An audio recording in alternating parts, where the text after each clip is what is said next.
Y entiendo la alarma de lo de Dina Boluarte saliendo del país, lo entiendo en un país donde ya tenemos un presidente que renunció desde fuera. Lo entiendo porque creo que es como un trauma, ¿no? Que tenemos los peruanos y las peruanas. Un trauma que, siempre digo, pues sentó un precedente a nivel mundial positivo. Somos el único país que tiene en la cárcel a un expresidente por condenas por derechos humanos, por violaciones contra los derechos humanos en vida.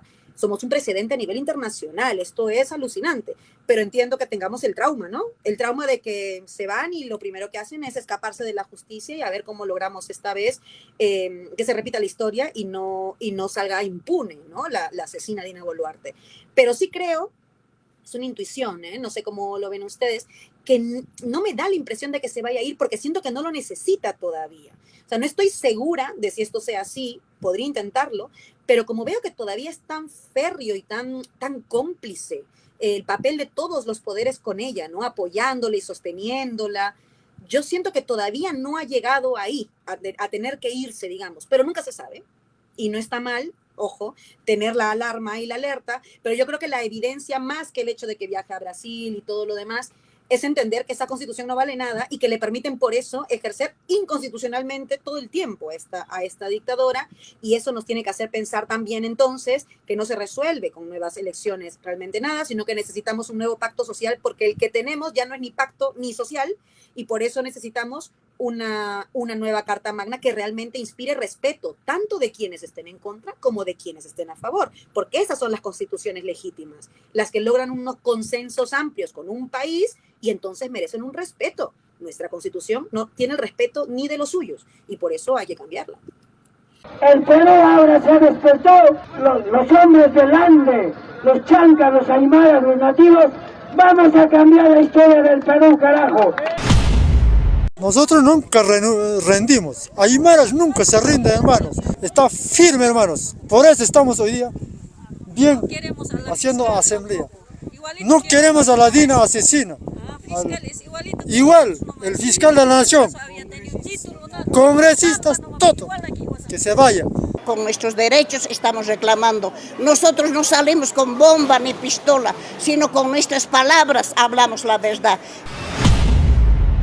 Todos estaremos unidos para sacarle a esa usurpadora Dina, a esas congresistas mujeres que no nos representan, vergüenza de mujeres congresistas.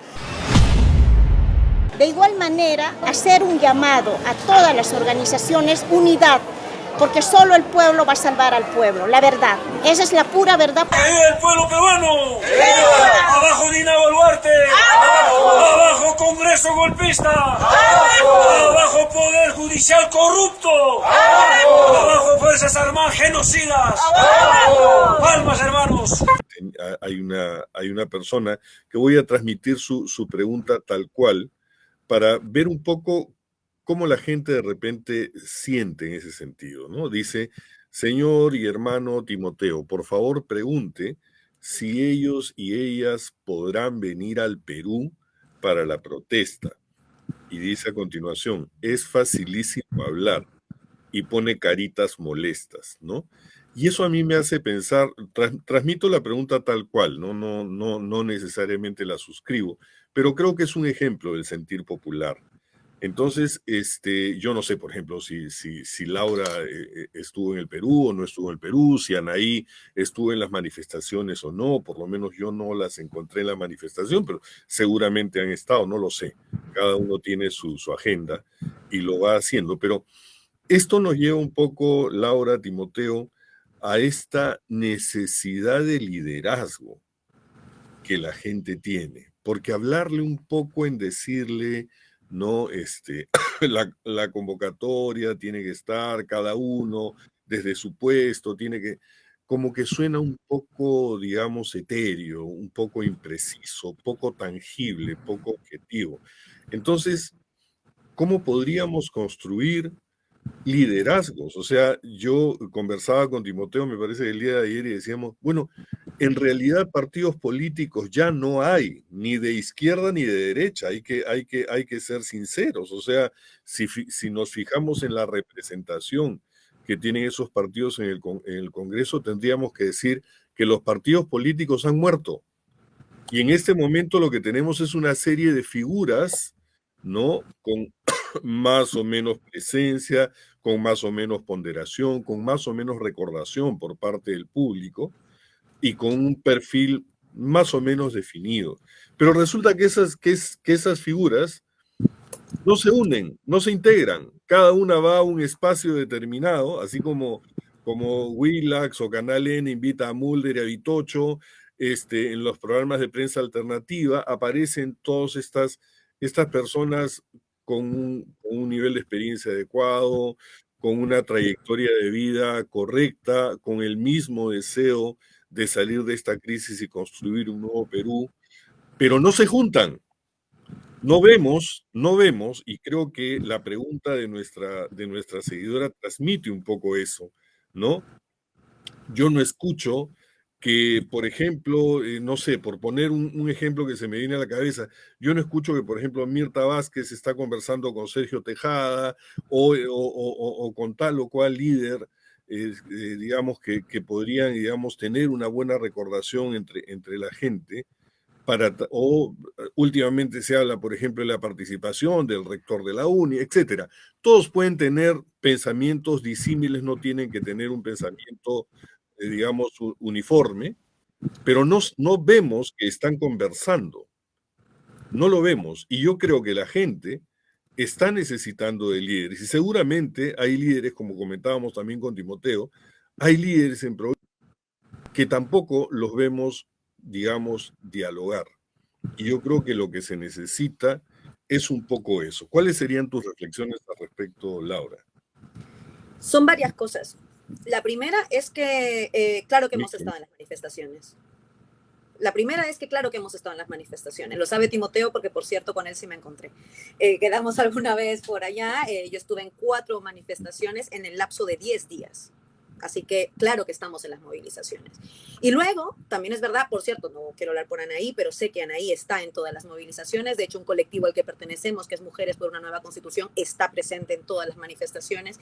Y creo además que, como hemos visto, las movilizaciones no solamente son las movilizaciones en tierra. Hay una serie de diversidades de protesta, desde los artistas y las artistas que se unen denunciando la dictadura, desde los periodistas y las periodistas del espacio de los medios alternativos y populares están haciendo un tipo de protesta. Lo que hace Timoteo ahora, por ejemplo, es un tipo de protesta. Demostrar otras visiones posibles de lo que pasa en el Perú es una forma de protestar, es una forma de oponerse al gobierno, y eso lo valoro, y por eso además siempre me encanta venir a este espacio, porque creo que hay que darle ese peso a esa labor impugnadora y transformadora del poder mediático que está haciendo, no solo, bueno, Timoteo, pero pienso en tantos otros que están haciendo lo mismo, que con sus celulares están haciendo lo que el poder mediático no hace, que es contar la verdad. Y esa es una forma de protestar, y así como esas hay muchas formas de protestar desde diferentes espacios. Entonces yo creo que lo primero es que claro que estamos. Ahora bien, a lo siguiente. Yo no estoy de acuerdo con la premisa, Miguel. Aquí sí vamos a lo mejor una pequeña discrepancia. Yo sí creo que hay liderazgos. Y de hecho veo que mucho se dice, por parte además de los analistas que nunca han pisado una marcha, eso sí, que no hay liderazgos en las marchas. No se sostiene ninguna protesta más de 7 meses si no hay liderazgos. Eso es imposible, es imposible. Claro que hay liderazgos, lo que pasa es que son otro tipo de liderazgos, que eso es otra cosa, ¿no? Son liderazgos que a lo mejor no conocemos, ni en quiénes son, ni en también sus formas de liderar, que pueden ser formas de liderazgo distintas. Por poner un ejemplo, las 5 mujeres de ILABE que han liderado en el último proceso, tanto el 19 como el 28, que han sido agredidas racista y violentamente por la policía, eran líderes que vinieron de ILABE designadas por sus comunidades para representar las 5 en Lima a esa comunidad. ¿Cómo que no son líderes? Claro que son líderes. Esas 5 son más líderes que yo, tienen más legitimidad que yo para estar ahí, representando a su comunidad, porque fueron elegidas para eso. Y así como ellas, un montón. Pienso en Aida Aroni, por ejemplo, que lleva en Lima 7 meses, ella con su bandera, sin ninguna organización detrás, pero lleva ahí y está congregando cada vez también a más personas que se sienten identificados e identificadas con ella por su tipo de lucha, que por cierto fue detenida por solo ondear una bandera.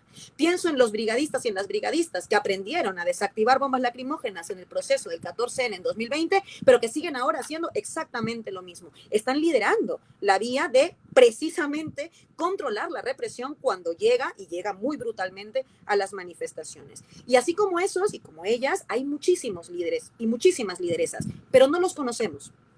Tal vez no sabemos sus nombres, Tal vez no sabemos sus apellidos, nunca los van a entrevistar ni en El Comercio ni en La República, jamás vamos a verlos en una portada y probablemente si los vemos es porque los están terruqueando. En eso te doy la razón, pero no es que no existan.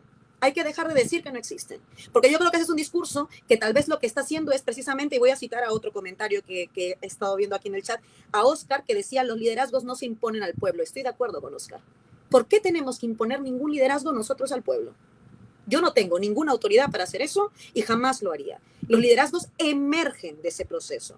No los podemos poner nosotros. Mencionabas, por ejemplo, a Mirta Vázquez y a Sergio Tejada. Yo creo que sí conversarán, pero bueno, no lo sé. Como tampoco, o sea, no lo puedo confirmar en todo caso, ¿no? Seguro que algo conversan porque, como bien señalas, tienen posiciones medianamente cercanas. A lo mejor algo pueden conversar. Pero ¿por qué tiene que ser Mirta Vázquez y por qué tiene que ser Sergio Tejada el líder? Esa es mi pregunta.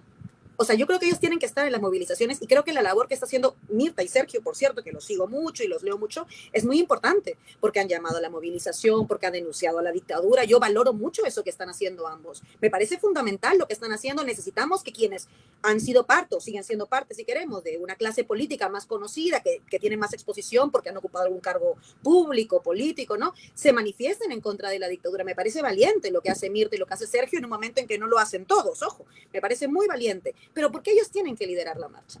Esa es mi pregunta. ¿Por qué tienen que ser los mismos que antes, de hecho?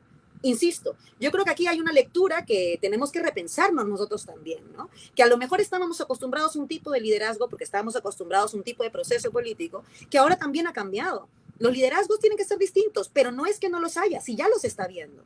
Y lo que tiene que haber, ahí sí que estoy de acuerdo, es este encuentro entre tal vez unas figuras que a lo mejor eran más o tienen más exposición en espacios mediáticos, también te lo diría, ojo, y figuras que la tienen menos, pero que tienen muchísima más legitimidad en el espacio popular. A eso me refiero con solidaridad entre clases y solidaridad entre territorios, a que precisamente hay este encuentro, este puente, esto que llamaban ahí también construir confianza. Estoy de acuerdo. Eso lo necesitamos para hacer más, para tener más fuerza, para poder realmente derrocar a la dictadura. Pero sí creo que pensar que los liderazgos van a surgir de los espacios que antes han sido conocidos o que son medianamente conocidos porque han ocupado, pues por las razones que sea, una serie de espacios de poder, es también un error, porque es quitarle validez al tipo de sujeto movilizado. No nos corresponde decirles quién tiene que liderar ese proceso. Yo sé que esto a veces suena muy mal para pues alguna gente que cree que le corresponde o que ha sido designada divinamente, casi como la monarquía, ¿no? Y los reyes a ser los líderes de un proceso, pero no es verdad. Los grandes liderazgos son liderazgos que surgen de los procesos históricos, así como en su tiempo fue el de los 4 suyos, así como en su tiempo fue el de las reformas agrarias y ahora como en este tiempo es esta gran movilización democratizadora, pues surgirán los liderazgos de aquí, que insisto, ya existen, y lo que necesitamos más bien es ese encuentro entre liderazgos anteriores o como digo, personajes políticos influyentes, si queremos, para que puedan sumar a que hayan esos liderazgos con más peso. Por ejemplo, a mí me parece mucho más interesante hablar con Aida Aroni o hablar con las mujeres de ILABE para cederles a ellas el espacio que a lo mejor yo tengo el privilegio de tener. Así te lo digo. Y si puedo contribuir a eso desde mi espacio, creo que ese es mi papel. Porque mi privilegio, que es el de poder hablar y ser escuchado un poquito, mi privilegio creo que lo deben tener ellas que están poniendo el cuerpo, no yo. No me toca a mí. Y entonces doy ese paso al costado para que ellas puedan ocupar ese espacio.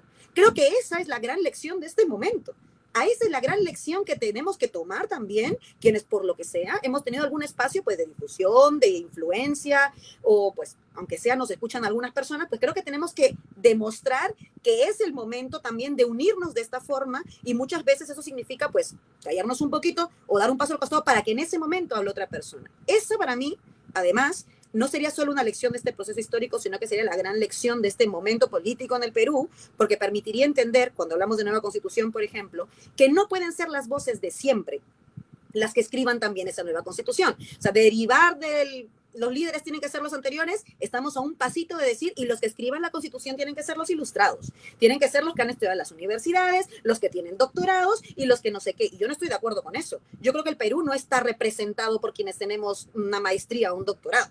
El Perú está también representado por quienes no han podido estudiar, que de hecho son una gran mayoría. El Perú está representado también por quienes a lo mejor son analfabetos en el Perú, porque son una mayoría. El Perú está más representado, de hecho diría, por esas comunidades originarias que defienden sus territorios más que alguien que como yo pueda haber ido a la universidad y terminar su carrera. ¿Por qué yo tengo más autoridad para representar ese Perú que él o que ella? No la tengo.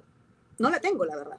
Y creo que esa es la clave, que lo que necesitamos es entender que el Perú es mucho más que lo que siempre nos han vendido que es, ¿no? Desde esos liderazgos muy de un solo tipo, que yo creo, insisto, en que este es el gran momento en que los verdaderos y las verdaderas líderes están en otros espacios y hay que buscarlos en esos espacios, validando que lo sean, para comenzar, y en segundo lugar, construyendo este puente con quienes a lo mejor, por lo que sea, tenemos algún tipo de influencia y nos toca entender que no es nuestro momento. Yo creo que esa es un poco la clave de la encrucijada en la que estamos, pero que estoy de acuerdo que en este momento de crisis es también una oportunidad histórica la que tenemos de entender que existe ese país distinto, que por alguna razón nos han hecho creer que era un país del 15%, cuando es el país del 100%. Ese es el país que necesitamos representar y al que le necesitamos hablar. Y yo creo que eso pues lo hacemos, como te digo, con ese respeto por entender que ese proceso ya empezó y que esos liderazgos ya existen y que a lo mejor lo que tenemos que hacer es potenciar esos liderazgos más bien, en lugar de ir nosotros a decirles cómo hay que hacer las cosas. Yo creo que eso es precisamente lo que no corresponde, ¿no?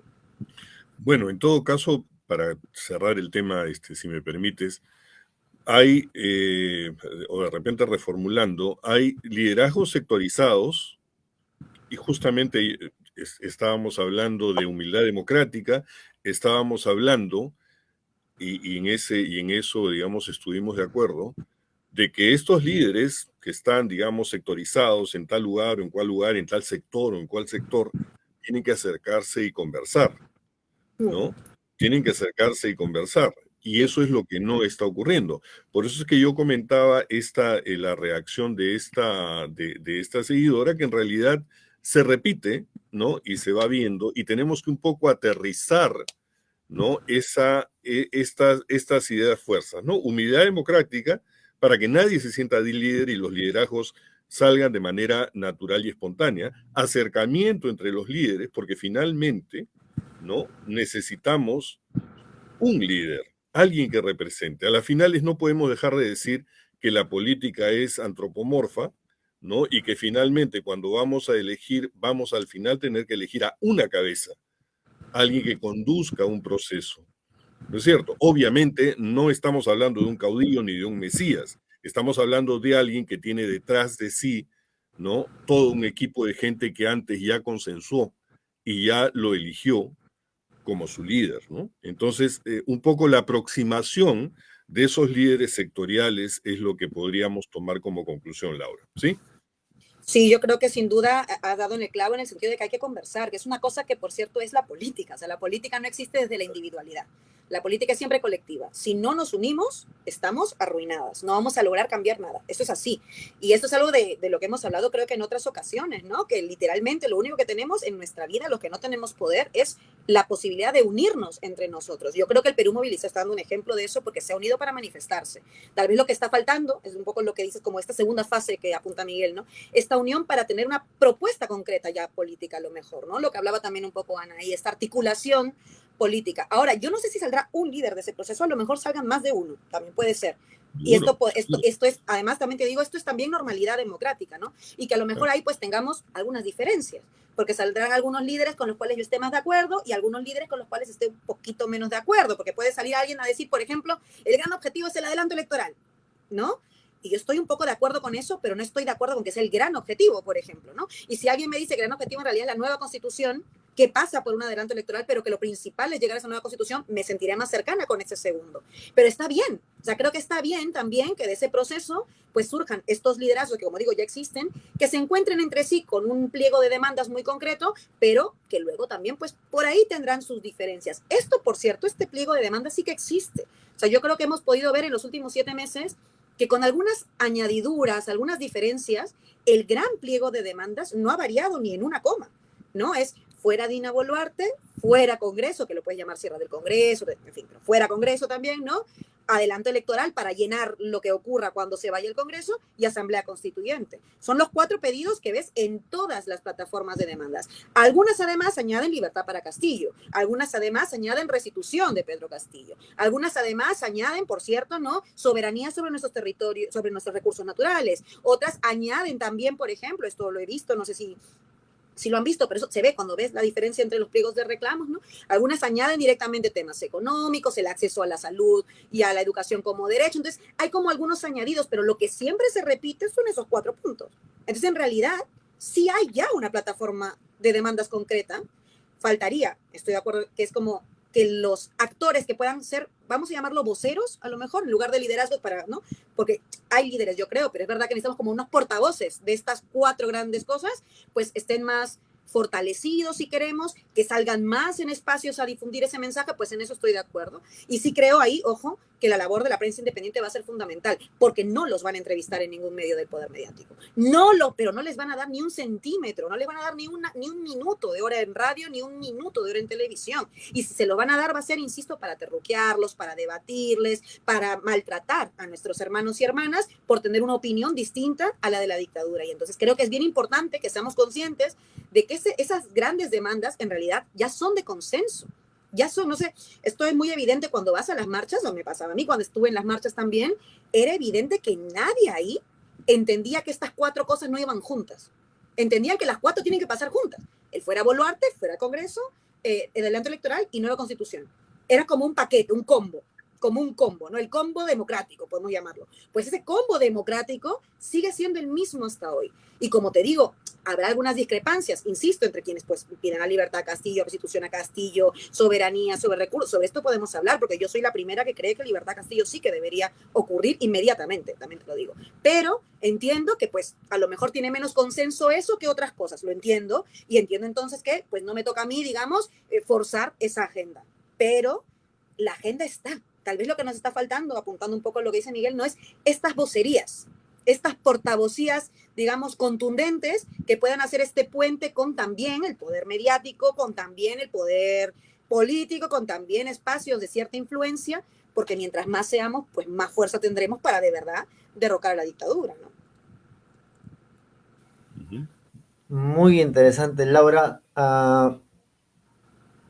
Hay varios, digamos, temas que seguramente quedan todavía, pero me gustaría también desde tu mirada, digamos, hayas podido identificar en cuanto al mensaje de la nación, el comportamiento del Congreso y qué actitudes, en todo caso, qué señales tomar en cuenta y dar seguimiento, porque ya a estas alturas el Congreso ya ha salido de permiso a Dina Boluarte para que vaya a Brasil.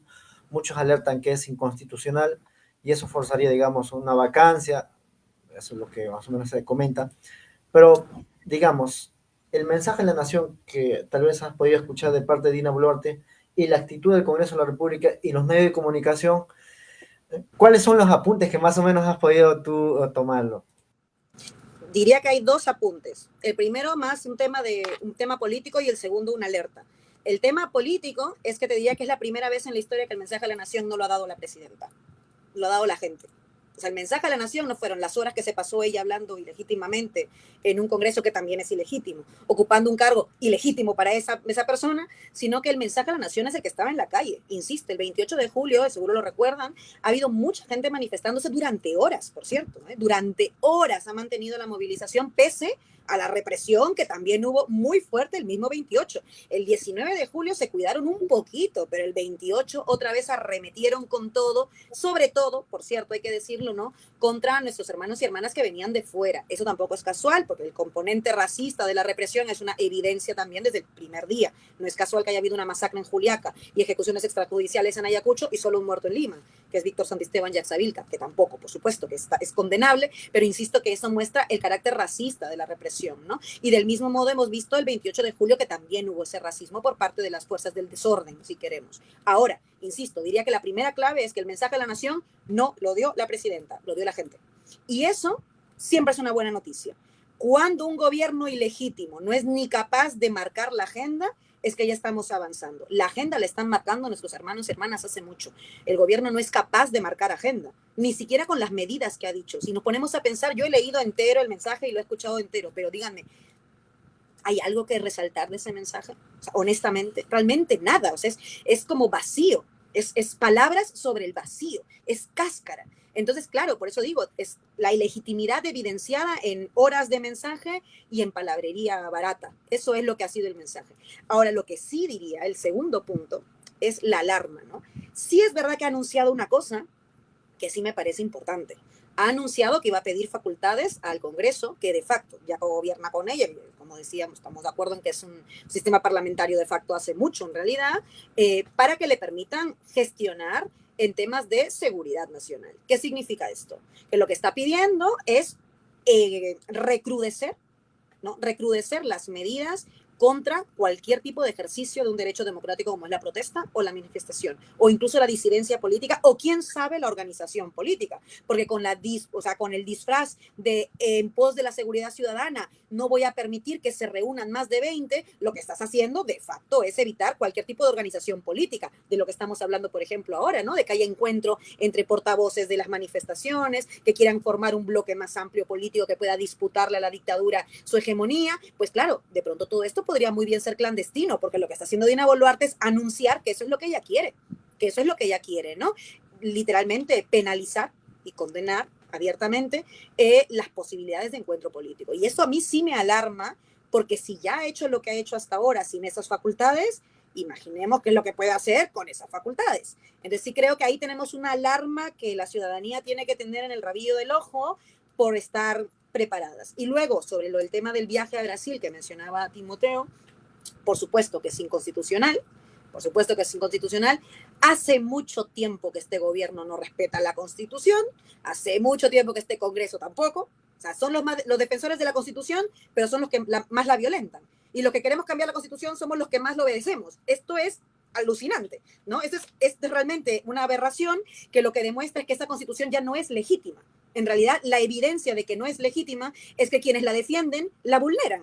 Quienes la defienden no la cumplen. Quienes se supone que la defienden en realidad están dedicados a cambiar los artículos, a remayarla cuando se pueda, entre gallos y medianoche a cambiar algunos pues, contenidos de la Constitución para beneficiar sus posturas políticas. Y esto es lo que demuestra que esa Constitución no tiene legitimidad. O sea, tiene la legitimidad de nada, de cero. Porque si tuviera legitimidad tendría algún tipo de respeto por parte de quienes la defienden. No la respetan ni quienes la escribieron. No la respetan ni quienes la defienden. Por eso no es una Constitución legítima y por eso hay que cambiarla. Esa es la clave. Ha dejado de ser un pacto social para ser simplemente un disfraz antisocial, la Constitución. Y eso es la evidencia, insisto, de que hay que cambiarla. Y entiendo la alarma de lo de Dina Boluarte saliendo del país. Lo entiendo en un país donde ya tenemos un presidente que renunció desde fuera. Lo entiendo porque creo que es como un trauma, ¿no? Que tenemos los peruanos y las peruanas. Un trauma que, siempre digo, pues sentó un precedente a nivel mundial positivo. Somos el único país que tiene en la cárcel a un expresidente por condenas por derechos humanos, por violaciones contra los derechos humanos en vida. Somos un precedente a nivel internacional. Esto es alucinante. Pero entiendo que tengamos el trauma, ¿no? El trauma de que se van y lo primero que hacen es escaparse de la justicia y a ver cómo logramos esta vez que se repita la historia y no salga impune, ¿no? La asesina Dina Boluarte. Pero sí creo, es una intuición, no sé cómo lo ven ustedes, que no me da la impresión de que se vaya a ir porque siento que no lo necesita todavía.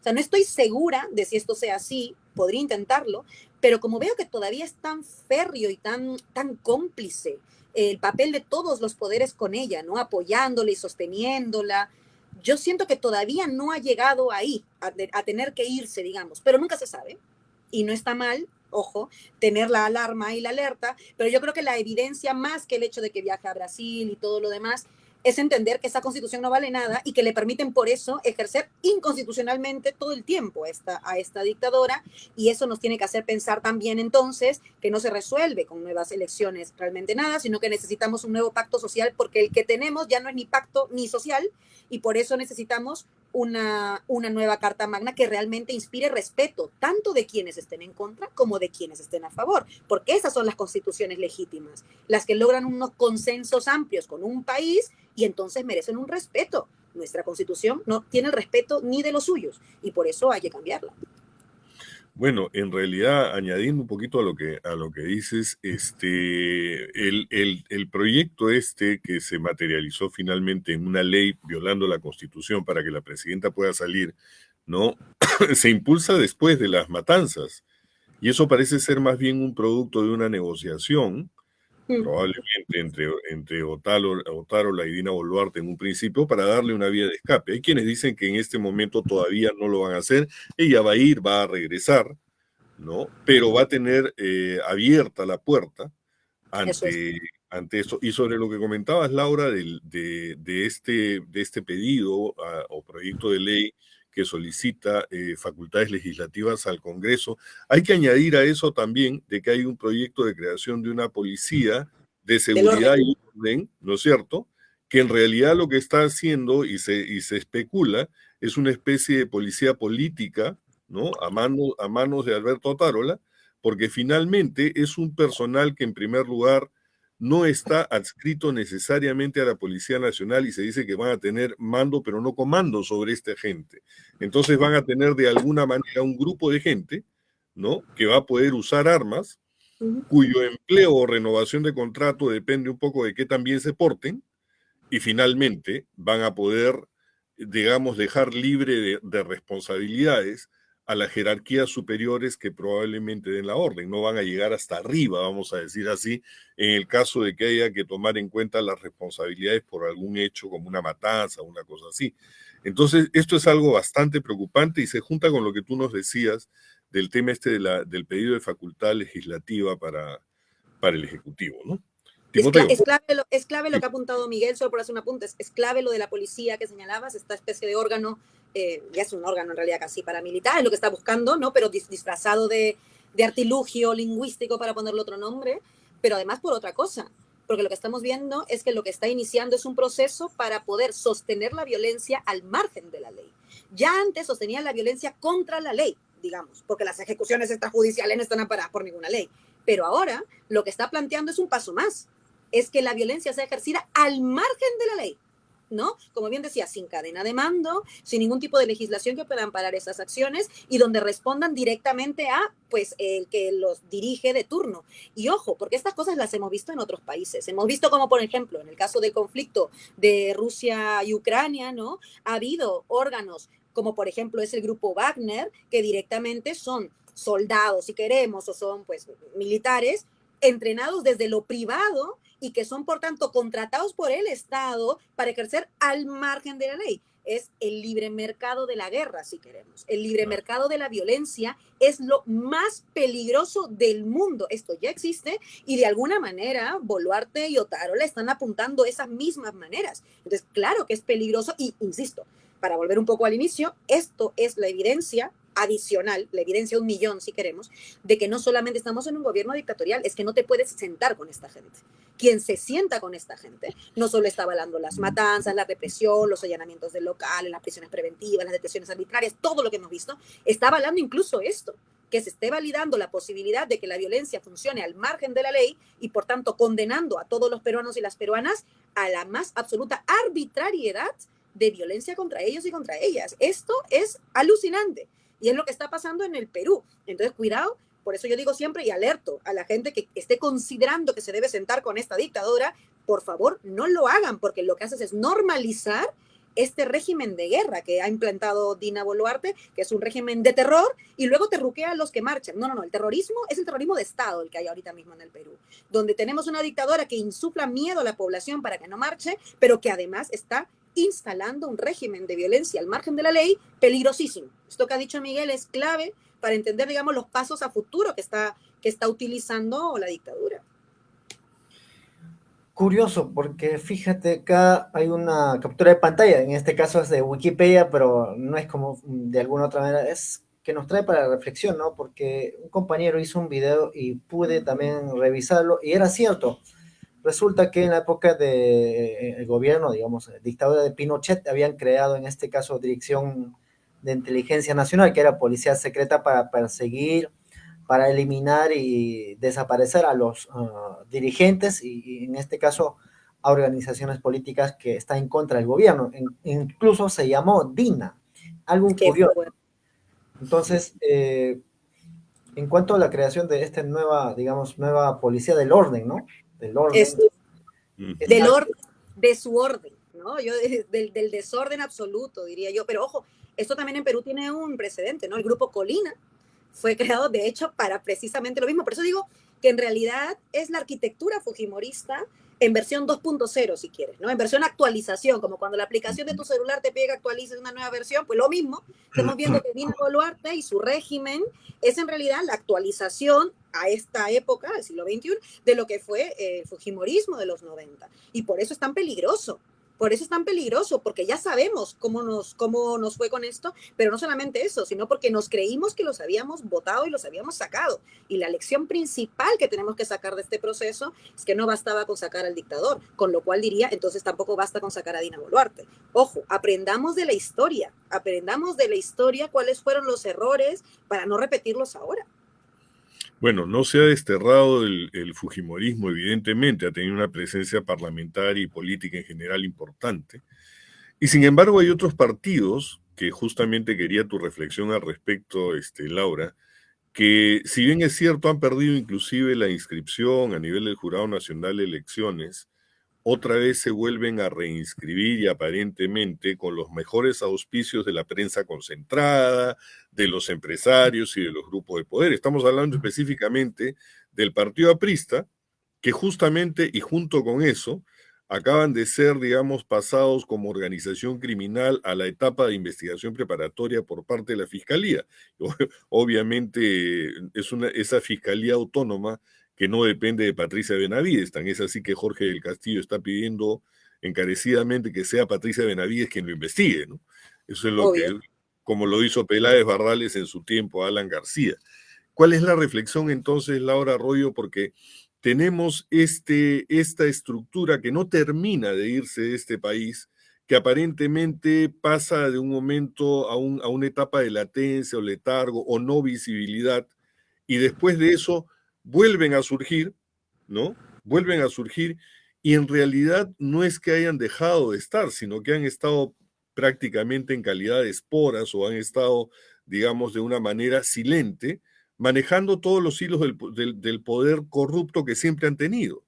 Entonces, ¿cómo hacer en estos casos para corregir a este tipo de agrupaciones? O sea, el APRA no es malo intrínsecamente, el APRA es malo porque los líderes que han tenido en las últimas décadas, para empezar, han dependido de un líder muy corrupto con una estructura o con una cúpula que prácticamente le hacía amén y que también participaba de esa corrupción. Entonces, esto es una especie de tejido corrupto que está enquistado en las instituciones del Estado y que lamentablemente vuelven otra vez a la palestra y seguramente van a potenciar las acciones del fujimorismo y sus cepas.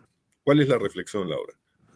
Pues estoy de acuerdo, es un tejido podrido, si quieres, pero ¿cuál es la clave? Es que yo creo que a veces algunas personas dicen que estamos en el Perú viviendo una crisis política, y yo diría, no, vivimos una crisis sistémica. La evidencia es esto que acabas de decir. Es una crisis del sistema, donde todo lo que tocas hace que salga mugre, ¿no? Los partidos políticos, sistema de partidos, mugre. El poder económico, mugre. El poder empresarial, mugre. El sistema judicial, mugre. El poder mediático, mugre. Todo es mugre, porque de alguna manera lo que estamos viendo es que es la crisis del sistema entero, lo que se evidencia con, por ejemplo, este caso que mencionabas del APRA. O sea, yo creo que en el caso de los partidos mal llamados partidos políticos, yo los llamaría los partidos del poder. El APRA sigue siendo uno de los partidos del poder. Uno, hay varios. El fujimorismo es un partido del poder también. Renovación Popular es un partido del poder también. Avanza País es un partido del poder también. Acuña es el líder de un partido del poder también actualmente. Ojo. Entonces lo que estamos viendo es que el poder corrupto que se ha construido en el Perú, esta arquitectura, por eso digo del poder que está construida entre diferentes actores, tiene a huevos en muchas cestas y representantes en muchos espacios. En el espacio político tiene a estos partidos, por ejemplo, ¿no? Los partidos del poder. En el espacio económico también tiene a sus alfiles del poder, ¿no? ¿Qué cosa es si no la CONFIEP? Si no es este gran gremio empresarial del poder absoluto en el Perú, ¿no? Lo mismo en el poder mediático, ¿no? También pasa lo mismo, tiene a sus alfiles. Por un lado el Grupo del Comercio, pero luego vemos también cómo ponen a sus personas fundamentales en diferentes espacios de opinión. Desde Gilberto Hume en Canal N, por ejemplo, hasta Cayetana El Jovín, que acaba de asumir una de las direcciones de un medio de comunicación, ¿no? Pues estamos viendo cómo hay un vínculo directo entre todos los espacios del poder que saben que necesitan no solamente partidos políticos, necesitan partidos políticos, pero necesitan también gremios empresariales, el poder económico, tener los medios de comunicación, tener el poder castrense, ojo, tener la Policía Nacional, tener también Palacio de Gobierno. Saben muy bien el poder que necesita tener a todos operando. Le añadimos uno más, ¿no? Acaba, por ejemplo, de destituir la Junta Nacional de Justicia al juez que ha dado, digamos, ha ido, digamos, judicialmente en contra de la compra de Pensa por el tema del copamiento de los medios de comunicación. La concentración de medios, claro. De la concentración de medios. O sea, en el Poder Judicial también están. Por supuesto, sí, es que no les sirve si no tienen también al Poder Judicial, porque si el Poder Judicial es el que te permite el disfraz legal de todo esto que estás haciendo, que es claramente ilegal y antidemocrático. Entonces, claro, vemos que están, por eso decía que esta dictadura tiene ese poder, porque pese a ser el 15%, tienen al centro de poder trabajando para ella. Ese es el principal problema, digamos, ¿no? Que tienen a todos los poderes con ellos y con ellas. Y ahí es donde tenemos nosotros que entrar. Yo diría que la primera clave es nombrarlos. O sea, cuando dicen no lo llames dictadura, me enfada mucho. Pero cuando encima me dicen que el tema es que solo Dina Boluarte, me enfada más. Porque es una dictadura de poderes. Hay que nombrar al Grupo El Comercio para entender por qué Dina Boluarte está ahí. Hay que decir, el Grupo El Comercio no es un medio de comunicación. Es un espacio de interés económico al servicio de la dictadura. Y decir esto es ser demócrata. Es ser demócrata. Y tienes que mencionarlo con nombres y apellidos. Tienes que decir que lo que está haciendo Canal N es de vergüenza. Todos los días que se ve Canal N es una vergüenza al servicio de la dictadura. Y hay que decirlo así, Canal N no es un medio de comunicación. Quienes están ahí no están haciendo periodismo. Y decirlo es ser demócrata, porque eso significa combatir a la dictadura. Lo mismo que con Patricia Benavides en el sistema judicial. Hay que decir que en el Perú no está operando una justicia independiente ni libre del poder político desde hace muchísimo tiempo. El APRA, por cierto, se encargó de que así fuera desde el primer gobierno de García. Hemos sabido que los tentáculos del APRA se han mantenido, como bien decía Miguel, no como esporas, como medio adormitados, pero han estado ahí. Y por eso cuando llega alguien que los despierta, se despiertan como la bella durmiente. Viene la dictadura, le da un beso en la boca y se despiertan todos. Son como los zombies que nunca mueren. Nunca mueren porque no se ha hecho una reforma estructural de esos espacios. Porque cuando pudimos en los 2000, cuando entró Paniagua, faltó precisamente eso, limpiar del fujimorismo, pero que eso también incluía el aprismo, ojo, porque la corrupción aprista tiene para un capítulo aparte, limpiar las instituciones, levantar las alfombras, abrir las ventanas, limpiarlas y empezar de cero con una, digamos, versión democratizadora de ese espacio, esa transparencia democrática, ese oxígeno nuevo no se respiró en las instituciones del poder. Y por eso, así como en el fujimorismo eran Fujimori, Montesinos y Dionisio Romero, como apuntaba bien Paco Durán, ese triángulo con el mundo empresarial, ahora vemos que ya no es un triángulo, sino que es una hidra, ¿no? Con un montón de vectores. Y entonces vemos Boluarte con Otárola y con toda su gente, pero también con Keiko Fujimori, también con Jorge del Castillo, con todos ellos, pero también con la familia Miro Quesada del Grupo El Comercio, también con Roque Benavides y la CONFIEP, también con Benavides y otros sujetos del Poder Judicial, también con los dirigentes en las Fuerzas Armadas, que tampoco fueron cambiados después del fujimorismo, y por eso es que sigue habiendo una noción autoritaria en las fuerzas castrenses, y etcétera. Entonces lo que tenemos es, tal vez ya no es un triangulito, ahora tenemos, ni siquiera es un pentágono, ahora tenemos una figura mucho más compleja, pero por eso hay que señalarla. El primer error es no nombrarla. El primer error es no nombrarla, y eso es lo que yo creo que hay que hacer también como ciudadanos y ciudadanas, ¿no? Obligarnos a nosotros a entender ese tipo de adversario que tenemos al frente, porque no se explica Boluarte sin todo eso, que como bien apuntaba también Miguel, ¿no? Es como la podredumbre del sistema. Esto es como un cáncer. Tú no vences a un cáncer poniendo curitas o tomando té. Tú vences a un cáncer pues con todo lo que tienes, con radio, con quimioterapia, con terapias de un montón de tipo, con dietas distintas, pasándola mal, etcétera, etcétera. Pues eso es lo que tenemos que entender. Estamos en un contexto de esa profunda crisis sistémica que no se va a vencer solamente sacando una figurita y poniendo otra. Y ahí es clave, y en eso estoy de acuerdo, por un lado el poder popular, pero también la articulación política, ¿no? Yo ahí tengo más esperanza, como digo, en tal vez otros partidos que obviamente no van a ser auspiciados por el poder y tal vez van a tener muy difícil conseguir una inscripción. Por eso yo creo que es importante lo de la nueva constitución, porque necesitamos reevaluar también cómo se inscriben los partidos, porque es el colmo que solo se pueden inscribir los que tienen auspicios. los que tienen padrinos que les pueden pagar muchísimo dinero para que se inscriban. Es una vergüenza en democracia que el que tiene dinero pueda hacer partido y el que no, ¿qué puede ser? ¿Qué puede ser? Nada. Un movimiento social, pero no puedes presentarte a las elecciones porque no puedes conseguir una inscripción, porque el que paga, manda.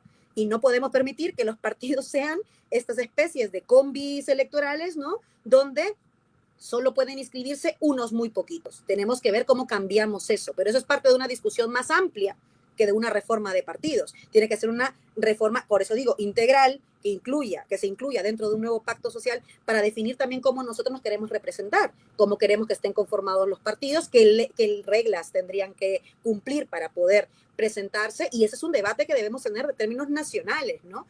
Y en esto, y con esto cierro, pues claro, el APRA es una evidencia de estos partidos del poder que lamentablemente no son la excepción en el Perú, son la norma.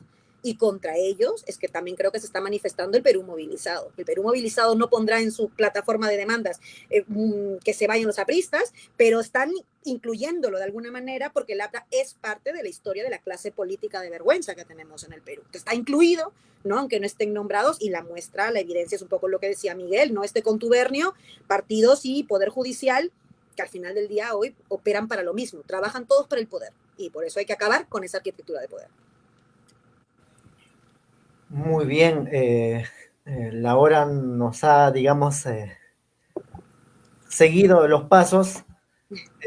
Laura, muchos se preguntan cómo puedan seguirte en cuanto a los programas, reflexiones que tú haces, tal vez en otros medios. En todo caso, nos puedes invitar, Miguel. Antes, para justamente no perder el hilo del tema y dado que Laura ya calentó, digamos, y está en plena evolución.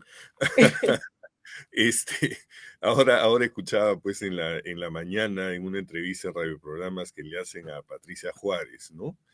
Y bueno, yo lo primero que pensé es, caramba, radioprograma pues llega a todo el país, o sea, mucha gente le escucha y bueno, le preguntan a ella por qué es que ellos defienden la Constitución de 1993, ¿no? Ya que estamos hablando del tema de una nueva Constitución. Y Patricia Juárez contestó, bueno, porque es una Constitución, o sea, sabemos nosotros la respuesta, pero queremos que la compartas, ¿no? Es una Constitución que ha reducido la pobreza, es una Constitución que ha pacificado el país, es una Constitución que prácticamente ha marcado una época de crecimiento económico sostenido del Perú, ¿no? Entonces, yo quisiera que Laura Arroyo le conteste a Patricia Juárez por este medio. ¿Qué dirías? ¿Es que realmente la Constitución del 93 es tan buena como dice la señora Juárez? Ha sido buena, sin duda, para la señora Juárez. O sea, la Constitución del 93, ella dice, ha reducido la pobreza, ha reducido su pobreza y la de su gente. Dice, ha pacificado el país, ha pacificado su bolsillo. Eso es lo que ha hecho la Constitución del 93. Dice, ha hecho crecer al Perú. No, ha hecho crecer a sus empresas, las de ella y las de la gente que cree que en verdad esta Constitución del 93 no fue impuesta. Que esta es la otra clave. Siempre nos dicen, no se puede cambiar de Constitución porque hay que tener un consenso de que queremos cambiarla. Perdón, ¿cuándo hubo el consenso para cambiarla del 79? ¿Hubo algún consenso para cambiar el 79? No, señores, es una mentira absoluta. Nos impusieron un cambio de constitución, nos lo impusieron en el 93 con una asamblea constituyente que no era nada representativa del país al que se supone que tenía que representar, y nos impusieron un modelo económico sobre el cual no debatió nadie, ni mi madre, ni Timoteo, ni nadie de la gente normal. Nos lo impusieron con el argumento de estamos en guerra, hay que apelar a no sé qué.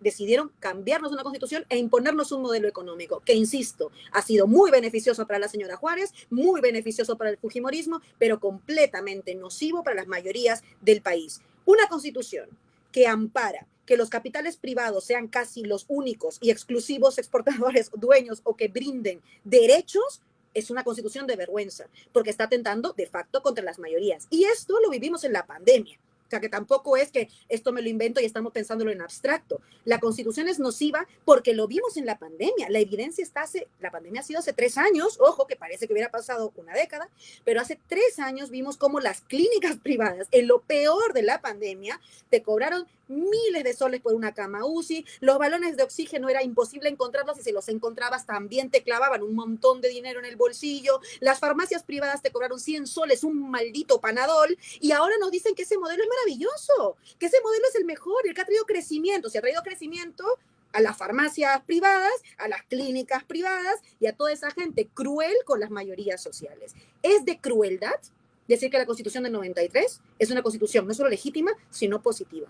Es de crueldad. Ni siquiera estoy hablando ya en términos políticos, estoy hablando ya en términos morales. Cuando tienes a un país que ha sido el país más golpeado por la pandemia en términos proporcionales de población y de muertos, no te puedes permitir decir que esa constitución ha sido maravillosa y que el país le va muy bien y que el crecimiento económico no sé qué. La pregunta es, ¿quién creció con esa constitución? Esa es la pregunta. ¿Quién creció? ¿Quién la pasó bien?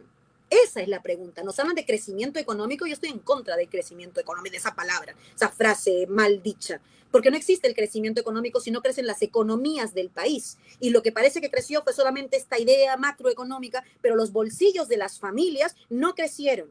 La mayoría de trabajadores y trabajadoras cayeron en la informalidad absoluta. Y por eso tenemos un 80% de gente que no tiene ningún tipo de derecho laboral, que tienes que trabajar 12 horas y no tienes tampoco ni gratificación, ni horas extra, ni derechos laborales, ni feriados pagados, ni vacaciones pagadas, ni nada. Eso no es arquitectura laboral, como la llaman los amigos de radioprogramas del Perú y otros lugares. Eso se llama explotación laboral. Esa constitución ampara que esas fórmulas de explotación existan en esta época en el Perú. Entonces, a la señora Juárez, lo único que le voy a decir es, entiendo que ella quiera cuidar su bolsillo y sus privilegios, pero la señora Juárez tiene que entender que incluso si quiere cuidar sus privilegios y sus bolsillos, debería ir a las urnas, porque en una democracia lo tiene que votar la gente, y que vote la gente si quiere seguir teniendo un país que gobierne solo para las personas como la señora Juárez, o si queremos un país con una constitución que sea para todos y para todas las peruanas y peruanos.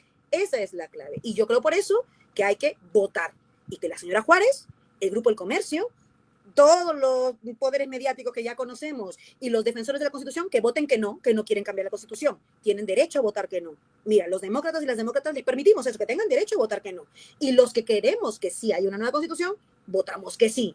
Así de sencillo. Y se decide en las urnas, se decide en las ánforas, se decide democráticamente. ¿A qué le tienen tanto miedo? A que a lo mejor ella sabe que no ha crecido la mayoría. A lo mejor ella sabe que esa constitución no ha sido buena para la mayoría y no quiere que la mayoría hable. Pues muy bien, vamos a hablar y vamos a hablar muy fuerte. Yo creo que ese referéndum, si queremos una nueva constitución, no va a llegar más pronto que tarde, y cuando llegue nos tocará hacer campaña porque tengamos por fin una constitución surgida de una democracia y que le hable a la mayoría del país y no solamente a los minoritarios privilegiados que siguen diciéndonos que por si acaso vivimos en el país de las maravillas, cuando sabemos muy bien que no vivimos en un país de las maravillas, sino vivimos en los restos que nos dejan estos angurrientos que son los que firmaron esa constitución nefasta.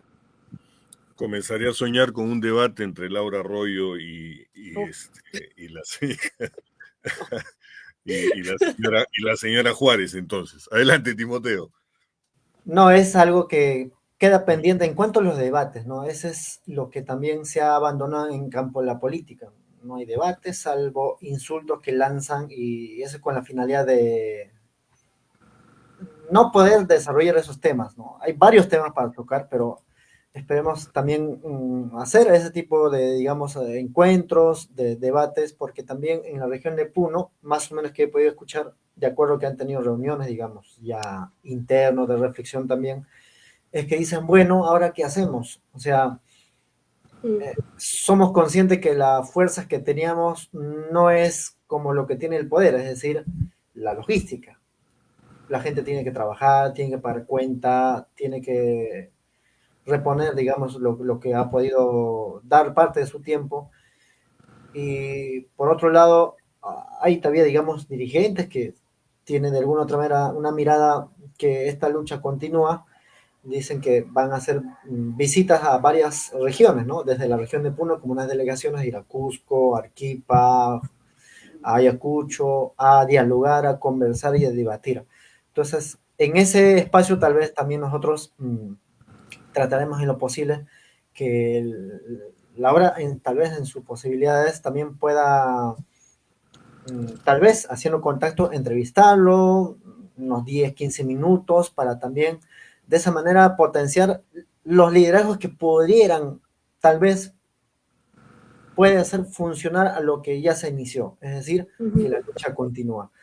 Es la tarea más difícil porque también, caso Miguel también, particularmente mío, me estoy dedicando, digamos, al más o menos mayor parte de mi tiempo a esto, pero también me doy cuenta que me falta, digamos, algunas, digamos, ¿cómo puedo decirle eso? De la posibilidad de estar más atentos a lo que uno puede identificar y hacer programas con bastante claridad lo que se requiere, es decir, identificar también voces que podrían de alguna otra manera sumar a este universo de lucha, en este caso, para una nueva constitución. En todo caso, Laura, muchos también preguntan cómo puedan seguirte, ya sea en redes sociales y tal vez en programas que estás siempre pendiente también haciendo programas. Sí, primero te voy a robar Universo de Lucha, que me parece una excelente forma de poner lo que estamos viviendo en el Perú y no se me había ocurrido frasearlo así, Timoteo, me parece excelente. Te lo voy a robar, te lo voy a expropiar como concepto y lo voy a utilizar en otras entrevistas porque me parece clave lo que has planteado. Es un universo de lucha lo que estamos viviendo en el Perú y creo que eso es también esperanzador, ¿no? Porque hay muchas diferencias en ese universo, pero es dentro de un mismo universo que está buscando en realidad democratizar el país, así que me parece clave. Y sobre dónde encontrarme, bueno, yo siempre estoy en las redes sociales, invito a la gente que quiera seguirme en el Facebook, suelo publicar muy seguido columnas y también poner algunos cortes de entrevistas, pero yo creo que la clave, más allá de que me sigan en el Facebook, en el Twitter, estoy también en Canal Red, que es un canal de izquierdas en España, donde estamos, bueno, ahora de vacaciones, volvemos en septiembre, el 4, y donde tengo un programa de televisión, donde también participo como analista política y trato de meter el tema peruano siempre, porque es bien importante que haya solidaridad internacional en este momento en el Perú. Es difícil, pero estoy metiendo siempre que puedo un ejemplo peruano en la televisión aquí en España, creo que eso es importante, pero más allá incluso de seguirme a mí, que como digo, me pueden buscar como Laura Arroyo en todas las redes, Twitter, Facebook, Instagram, TikTok, estoy en todos lados, estoy sobreexpuesta, incluso diría, pero yo diría que la gente que quiera seguir opiniones distintas, mías o de otras personas que están haciendo también análisis desde otros lugares que no son la hegemonía del poder, sigan a los medios alternativos. Yo sigo mucho a Timoteo, lo suelo ver casi siempre, a veces lo veo con diferencia horaria, ¿no? En diferido el programa de ayer, el de antes de ayer, porque no puedo seguirlo al mismo tiempo, pero siempre veo a Timoteo, suelo ver todos los programas que vienen vinculados a análisis de fuera. He visto que Timoteo también a veces ha estado en la calle y has entrevistado a gente en la calle, que eso es también importante, porque esas son las voces de la gente que está ahí. Entonces, creo que lo importante, diría, además de seguirme los que quieran, las que quieran, es seguir prensa alternativa. Si van a leer El Comercio, que sea para decirle no a todo lo que dice. Si van a ver Canal N o van a ver América Televisión, que sea para encontrar las trampas que nos están metiendo desde esos espacios. Si van a consumir alguno de esos medios, sepan que vienen con agenda, y esa agenda es mantener a la dictadura. Escuchemos mejor, sigamos mejor a la prensa alternativa, que hoy está haciendo el deber periodístico que no están haciendo la mayoría de medios. Entonces diría que sigan a Timoteo, pero que también sigan a todos los medios, que también Timoteo, yo sé que él difunde también el de otros compañeros, sé que el de Wilmer en Inti Noticias, más medios que están dando otras opiniones. Eso es clave, gracias a ti, gracias a Miguel, que también siempre está ahí con el comentario agudo para encontrar ahí la última parte del análisis, que es también importante, porque si no nos quedamos en la superficie, por la labor que están haciendo. Y yo encantada de participar en este espacio siempre que me dicen, e invito a que toda la gente siga todos sus programas, porque creo que eso es lo que necesitamos en este momento. Medios de comunicación populares que nos cuenten todo lo que el poder no quiere que sepamos. Eso para mí es la clave. Así que gracias por la chamba, Timoteo, Miguel, y nada, yo encantada de estar aquí siempre que me inviten. Gracias. Muchas gracias, Laura, siempre desde el sur, decimos hermana Laura, entonces con la misma expresión. Agradecemos tu participación, siempre vamos a molestarte para poder tocar los temas que a veces no se toca, como tú lo has señalado, en los medios de comunicación. Vamos a ver qué van a decir, por ejemplo, este domingo, ¿no? Los grandes medios de comunicación en cuanto a la actitud, por ejemplo, de Dina Boluarte. ¿Qué dirán? Ya vamos a ver seguramente algunas entrevistas también. Miguel, también Muchas gracias. Tal vez querés decir algo más. No, solamente agradecer. Siempre los intercambios de opiniones con Laura son muy, muy fluidos, pero justamente muy transparentes, muy, digamos, Laura, digamos, deja ver mucho su forma de pensar y saca muchas veces cosas que nosotros no hemos pensado, o que tal vez sí las hemos pensado desde otra óptica y podemos consensuar, podemos intercambiar. Yo creo que eso es muy importante, porque no solamente nos nutrimos a nivel personal, sino quienes nos ven también activan su aparato, digamos, reflexivo, y eso les ayuda a ir comprendiendo una realidad que tiene que ser primero, tiene que estar primero en etapa de comprensión para después llegar a la etapa de movilización, que también es importante, ¿no? Entonces, nada, Laura, otra vez, muchas gracias y a ver, pues, cuándo nos volvemos a ver. Gracias. Pronto, Gracias. pronto. Muy bien. Pronto. Muchas gracias. Un fuerte abrazo, Laura. Cuídense. Nos vemos. Chao, Un abrazo. Nos vamos y nos vemos, como siempre decimos, Tupananchikama, hermanos. Nos vemos. Tupananchikama. El Perú ahora se ha despertado, los hombres del Ande, los chancas, los aymaras, los nativos, vamos a cambiar la historia del Perú, carajo. Nosotros nunca rendimos. Aymaras nunca se rinden, hermanos. Está firme, hermanos. Por eso estamos hoy día bien haciendo asamblea. No queremos a la Dina asesina. Igual, el fiscal de la nación, congresistas, todo, que se vaya. Con nuestros derechos estamos reclamando. Nosotros no salimos con bomba ni pistola, sino con nuestras palabras hablamos la verdad. Todos estaremos unidos para sacarle a esa usurpadora Dina, a esas congresistas mujeres que no nos representan, vergüenza de mujeres congresistas. De igual manera, hacer un llamado a todas las organizaciones, unidad, porque solo el pueblo va a salvar al pueblo, la verdad. Esa es la pura verdad. ¡Que viva el pueblo peruano! ¡Viva! ¡Abajo Dina Boluarte! ¡Abajo! ¡Abajo Congreso golpista! ¡Abajo! ¡Abajo Poder Judicial corrupto! ¡Abajo! ¡Abajo Fuerzas Armadas genocidas! ¡Abajo! ¡Palmas, hermanos!